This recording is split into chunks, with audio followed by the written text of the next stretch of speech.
Hey, it's Dr. Shelley, and we're going to discuss what to expect after endometrial ablation. So, first of all, you should have pain medication that you have already filled that you have available for immediately after the surgery, because that's when the pain is right after surgery.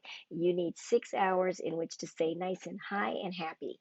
So even if you were uh, are driving yourself to the procedure, then you definitely need to have somebody that's going to be available to help you out once you get home. Because whenever all the pain medication wears off, your uterus is going to say, somebody just burnt the crap out of me. And it's not going to be a happy camper. It's going to be like some serious cramps. And if you have to go to the pharmacy at that point to go fill the medicine, it's too late.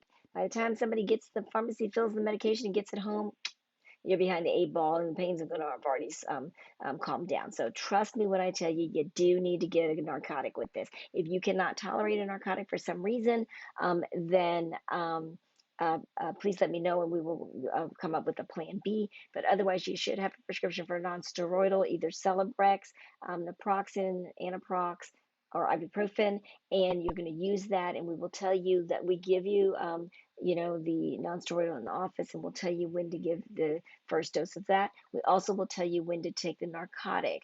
If we have you bring the narcotic with you to the procedure, so that if you need it there, you can use it. But then afterwards, um, based on if you use it or not. If you don't use it, I will have you use the narcotic as soon as you get home. If you used it, we will tell you once again what time to use your narcotic. And then we dose again the narcotic 4 hours later, just one time, if you're having any more pain. And then the non-steroidal, you definitely want to dose at least one more time. I usually say to take the day off after work. I mean, take the day off work after the surgery. So you miss the day of surgery, and then you miss the day after surgery. And that's not because you're going to be writhing in pain. That's because I want you to be able to take the narcotic later in the evening if you need it, and not be worrying that it's going to make you loopy and that you're not going to want to go to work. And so therefore you tough out the pain. I'm not into pain. I want you to be comfortable. I want this to be not a horrible experience for you. Okay. Remember that the ablation promises, well, it aims for better improvement in bleeding. If we're lucky, we end up with none, but that's not a guarantee. Also, the stuff that we just fried in there with the endometrial ablation, all that gunk has to come out. So you can have a discharge, and like some bleeding, as the lining that was burnt comes out. Usually it depends on what's already in there. If there was a lot of tissue in there, when we did the ablation, then that's got to shed. If we did the ablation right after period, or if the lining was super thin, then you may not have a lot of stuff. But pretty much you're going to ignore everything coming out of your vagina for the next 3 weeks until I see you for your follow up. As long as you're not filling your shoe with blood, we are good. As long as you're not having some awful odor, we are good. Um, Old blood does have a kind of metal odor to it, and so if that's what you're smelling, then that's okay. But if you're noticing a really foul odor, fishy odor, or copious discharge that is not blood, or old blood looking stuff, then by all means, please notify me, and we will either get you into the office to be evaluated, or we can put you on antibiotic if we needed to.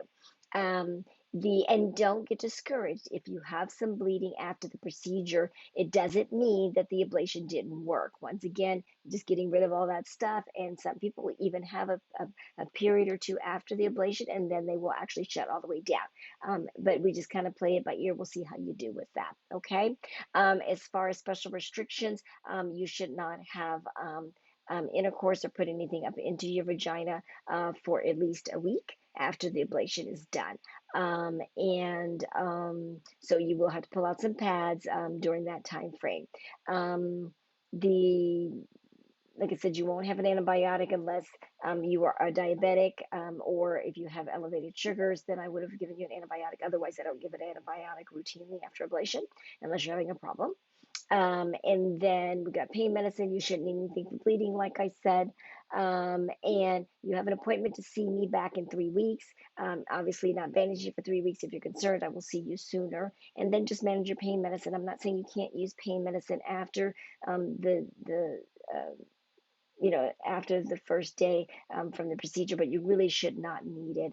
And so if you need a dose, if you're concerned, just because when you go back to work, or if you want to take some ibuprofen, but there's no reason whatsoever you should need narcotic after the first day after the ablation, the day of the surgery. By the time you wake up the next day, you should be okay there. You should not be reaching for big guns, okay?